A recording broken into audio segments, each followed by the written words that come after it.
har'a Oromiyaa keessatti waan deemaa jiru keessatti iyyuu waggaa 4 keessatti baay'een keessan warri nas jirtan suni arguu dhiisuu dandeessan.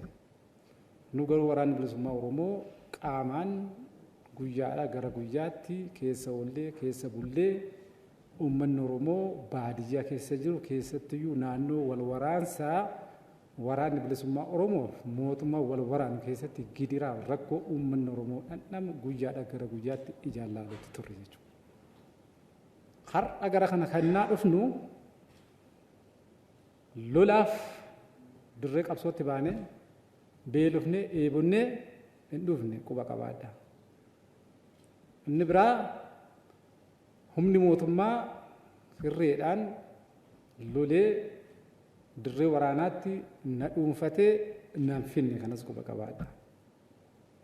Kan na fide yoo jiraate rakkoof gidiraa uummanni Oromoo guyyaadhaa gara guyyaatti dhandhamaa jiru imimmaan haadha hiyyeessaa imimmaan xiqqaa guddaaf uummanni Oromoo ta'ee biyya isaa irratti dhalatee jiruuf jireenya dhabuu mitiitiin nama ta'ee jiraachuun waan argitee mallattoo gaaffii keessa nama galchuu fi isa kana laale malee isa kana laalleeti ka gara kanatti dhufne malee irreef afaan qawwee yookaan qabsoo dadhabnee gara kanatti dhufne akka taate quba qabaadha jechuudha akka boojuutti hin dhufne.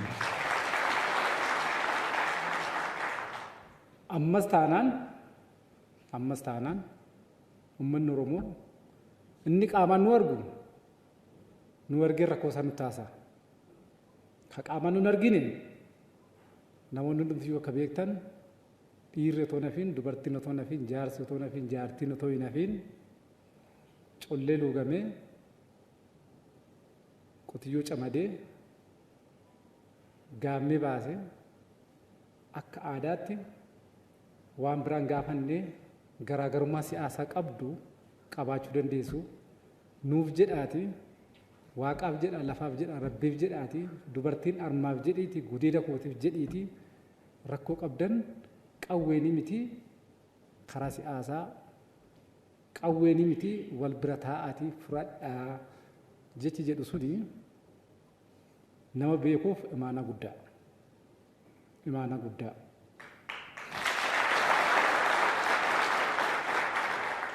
Inni biraa akkarra jiru kanatti waan nama jiru kan itti fufu yoo ta'e akkamma jiru kanatti waan inni amma jiru kan itti fufu yoo ta'e lolli kun akkana waggaa 2 waggaa 3 waggaa 5 itti fufa yoo taate gara Oromoon itti deemu tilmaamuun nama rakkisu jechuudha.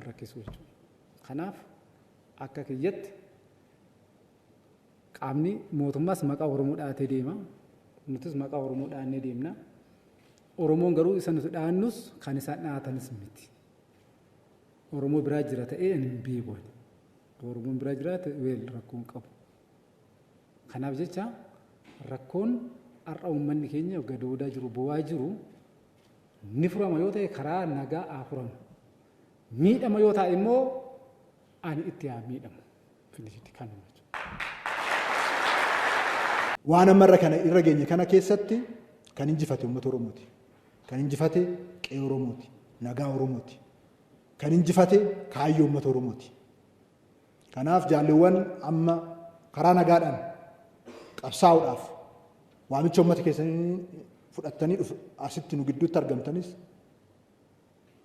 injifannoo uummata keessanii kana sadarkaa barbaadamutti ceessuudhaaf karaa nagaatiin ijaaramtanii jaarmiyaas qabaattanii akka fedha keessanitti uummata keessaniif qabsooftanii waan uummata keessaniif keessoo keessanis hin quuqu hundayyuu karaa nagaadhaan tarkaanfachiiftanii fedhii uummata keessanii kaayyoo uummata keessanii milkeessuudhaaf jabaattanii akka hojjettan asumaan waamicha koo isiniif dhiyeessuun barbaada. Har'a firoonni Oromoo hundi hin gammadu. Diinonni Oromoo hundi immoo hin boo'u.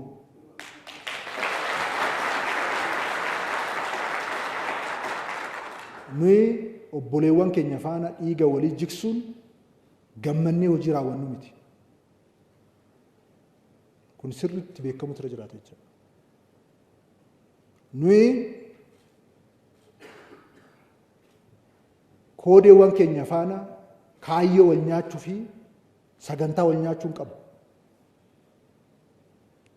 nuyi seenaa Oromoo keessatti waan darbaadhaan dhufe kana akka hiree guututti ce'uudha fedhiin keenya.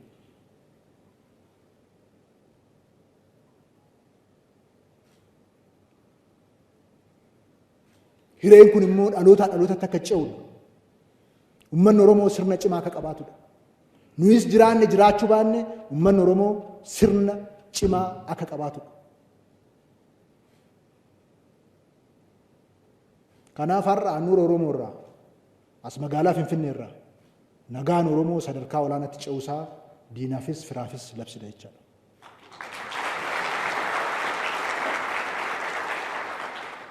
Obboleewwan keenya sadarkaa adda addaatti iddoo adda addaatti ammas argaman karaa nagaa hooggantoota waraana bilisummaa Oromootiin baname kana fayyadamtanii nagaadhaan qe'ee keessanitti akka deebitan qabsoo uummata keessanii karaa nagaadhaan akka gootan asumaan kabaja olaanaadhaan asii waamicha keenya irra deebiidhaan isiniif dhiyeessina.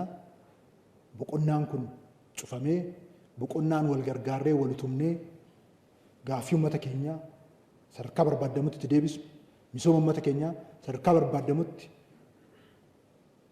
sadarkaa olaanaatti itti ceesisnu akka nuuf ta'u asumaan hawwii kun ibsaa. Jaarsoleen biyyaa, abbootiin gadaa, hawwan siiqqee, uummanni keenya bal'aan, abbootiin amantaa hundaa ol galata guddaa qabdu. Galatoomaa isin jechuun barbaada. Raayyaan ittisa biyyaa kana keessatti nagaan kun akka dhufu gahee eenyumaanuu bakka hin bu'amne taphatee jira. Isaaniifis galata guddaan galchaa fi addatti immoo Jeneraal Haayiluu Gonfaa maqaa kiyyaaf maqaa mootummaa naannoo Oromiyaatiin guddaa galatoomii ulfaadhu jechuun barbaada.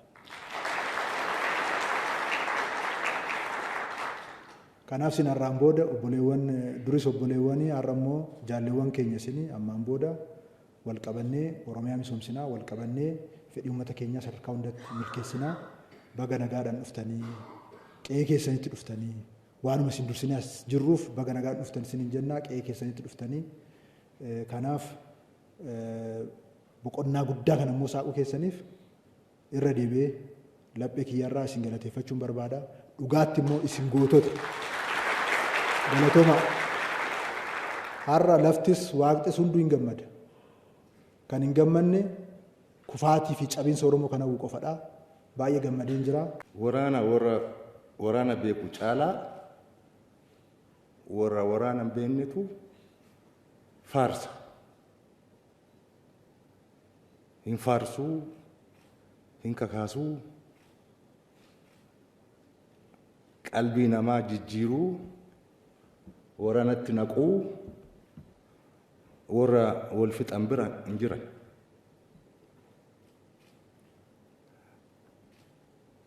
Waraana miidhaa waraanaa ana caalaa namni beeku hin jiru.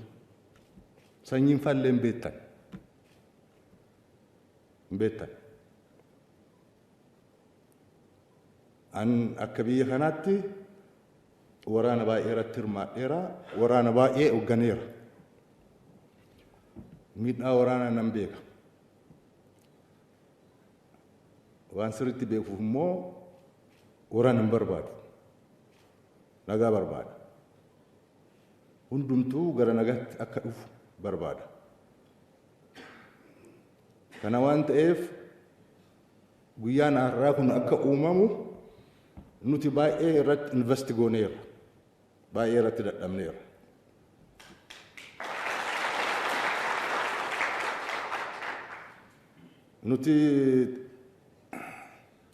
Nuti jeettii qabnaa, diroonii qabnaa, madfii qabnaa,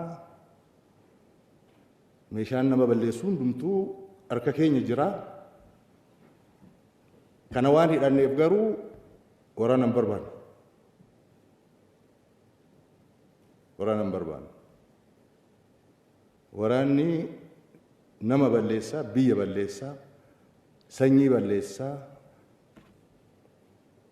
waa hunda balleessa. Waraanni kun Taanzaaniyaa irratti dhaabbachuu isarra ture. Waltajjii Taanzaaniyaa sanaa akka uumamu anu fi kiyyaa baay'eetti dadhabeera akka waraanni kun dhaabbatu. Utuu ta'e achi dura dhaabbachuura ture gaafa abbootiin gadaa abbootiin qabeenyaa bosona deemtanii miila jiddanii ijoollee kadhattanii gaafsan dhaabbachuura ture. Utuu gaafsan dhaabbatee jiraate salphinni keenya achitti dhaabbata ture. Hin taane kumaatama eega fixneen booda Tanzaaniyaa haalli gaarii uumame. Anu ijoollee Tanzaaniyaa turte sanitti hin faradu.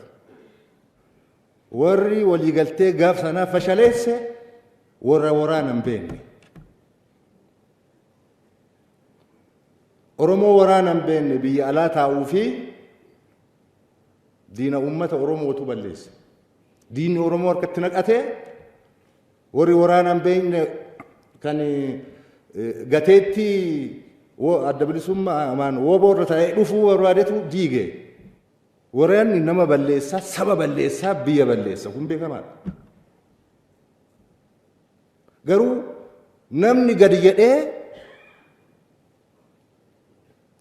fedhii isa tokko ofirratti fe'u hin jiru. Kana waan ta'eef lolli itti fufa. Uummanni Oromoo bakka kana jalaa bahee isin warri kana murteessitanii galtan. Baga nagaan galtanii kabaja qabdu jecha sanyii jedhe tokkotu recognize gochuu barbaada. Nullee Oromoo jennaa isinis Oromoo jettanii Oromoon kamii? Oromoon boo'aa jira, Oromoon kunoo gadi bahee watwaataa jira, nagaa naa buusaa jedhaa jira, isa dhageenyee dhufnee kan jedhu jecha guddaadha. Kanarraa kaatanii dhufuu keessaniin galata qabaanis isin.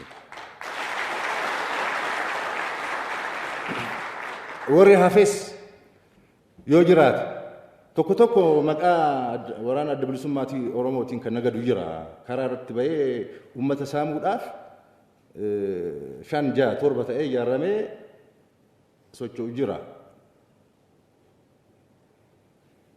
Yoo waraana bilisummaa miseensa waraana bilisummaa taatanii karaa saaqamee kanatti fayyadamaatii gala.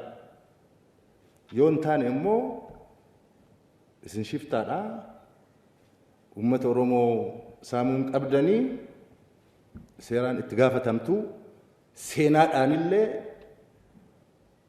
seenaa uummata Oromoo keessatti seenaa gadhee waan ta'eef irraa dhaabbadha. Hojjedhaa nyaadha.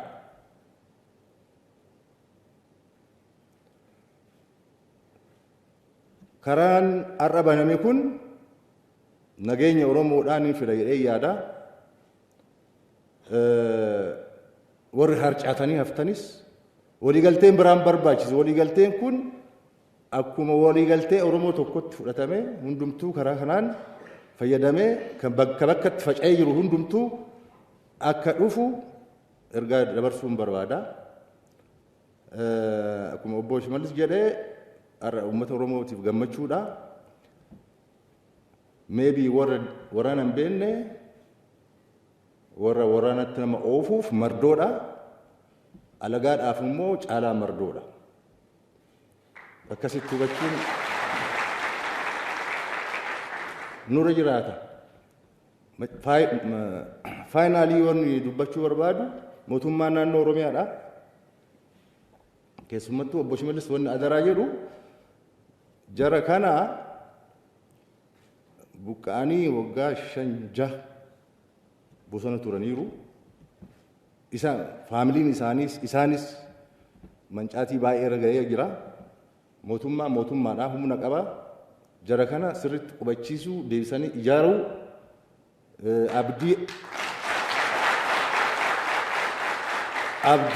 abdii akka hin dhabne taasisu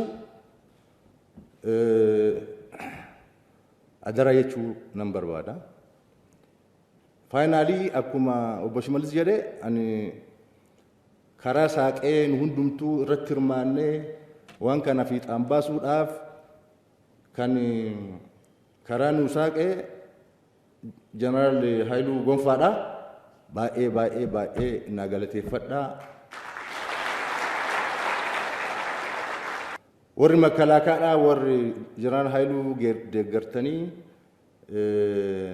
waan kana fiixaan baasuudhaaf dadhabdan jeneraal Dirribaa faa, jeneraal Damis faa, jeneraal Geetaachoo faa, obbo Kaffiyaaloo faa hundumtuu galata argadhaa. Nagaa Oromoo buuftaniitu achirratti dadhabdaniitu kana booda nageenya uumamuu jalqabe kana cimsaa keessaa ba'uu qabna. Keessaa baanee uummata keenya kan miidhame waraana kanaan miidhame deebisnee qubachiifnee ijaarree misooma isaa akka argatu goonee badhaadhinni akka biyyoolessaatti yaadame sana Oromiyaa keessatti fiixaan baasuun baay'ee barbaachisaadha. Jirra isin gargaarraa, isin eegnaa, isin tiksinaa, humna qabnuun, dandeettii qabnuun uummata Oromoo wajjin, uummata Itoophiyaa wajjin, sabaaf sablammii wajjin hojjechaa jirra. Oromiyaa qofa keessatti miti kan hojjennu dheengadda warra Affaar nagaan akka rakkoo isaanii hiikkatan gochuu irratti gahee guddaa hojjennee jirra. Warra Beenishaangul wajjin hojjennee jirra. Warra Gaambeellaa wajjin hojjennee jirra. Amma immoo nu milkaa'ee Oromiyaa irratti hojjenneerra. Amma immoo naannoo Amaaraatti jalqabneerra. Isas akka fiixaan nu baa'u nu hojjennaa. Akka waliigalatti biyya keenya nagaa taasisuun